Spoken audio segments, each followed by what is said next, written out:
जय श्री राम साथियों। आप देख रहे हैं voice of India TV John India voice your podcast channel. आज हम आप सभी से एक छोटा सा संदेश साझा करना चाहता हूँ। भगवान की भक्ति। भगवान की भक्ति सिर्फ मंदिर में दीपक जलाने तक सीमित नहीं है। भक्ति का असली मतलब है जागरूकता, सत्कर्ता और अच्छे कर्म। जैसे भगवान हम सबकी रक्षा करते हैं, उसी तरह हम अपने देश की, अपने समाज की, अपनी धरती की रक्षा करेंगे।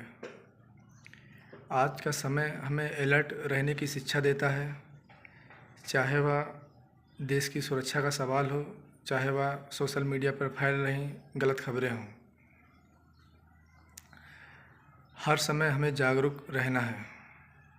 देश की आवाज़ तभी मजबूत होगी जब हर व्यक्ति अपनी जिम्मेदारी को समझे। साथियों, इंसानियत ही इंसान की पहचान है। हमारे शब्द और हमारे कर्म ही इंसान को महान बनाते हैं।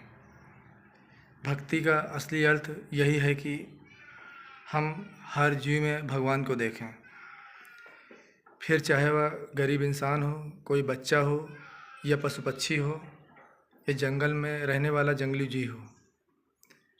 प्रकृति और वाइल्ड लाइफ भी हमारे जीवन का हिस्सा है। अगर पेड़ पौधे नहीं होंगे तो धरती का संतुलन बिगड़ जाएगा। इसलिए भक्ति का एक रूप है प्रकृति और जानवरों की रक्षा करना। अब बात करें जागरूकता अभियान की। आज कई बार लोग छोटी छोटी खबरों पर ध्यान नहीं देते, लेकिन जब वही चीज़ बड़ी समस्या बन जाती है तो बाद में अफसोस होता है।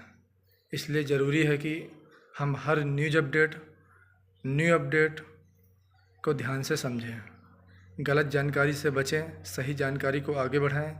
यही एक जागरूक नागरिक का धर्म है। साथियों, भगवान ने हमें मानव जीवन दिया है ताकि हम अच्छे कर्म करें। यदि सिर्फ हम अपने लिए जिएंगे तो यह जीवन अधूरा रह जाएगा। लेकिन अगर हम देश, समाज, प्रकृति और जानवरों के लिए भी सोचेंगे तो यही सच्ची पूंजा होगी। याद रखिए, भक्ति सिर्फ मंत्र जाप नहीं, भक्ति है माता पिता की सेवा, भक्ति है देश की रक्षा, भक्ति है सत्य बोलना और इंसानियत निभाना, भक्ति है प्रकृति और जानवरों को बचाना। तो आइए हम सब मिलकर संकल्प लें, हम जागरूक रहेंगे, हम दूसरों को भी जागरूक करेंगे, हम देश और धर्म की रक्षा करेंगे, हर जीव के साथ प्यार और दया का व्यवहार करेंगे। यही है असली भक्ति, यही है असली इंसानियत और यही है असली देशभक्ति। जय श्री राम, जय हिंद।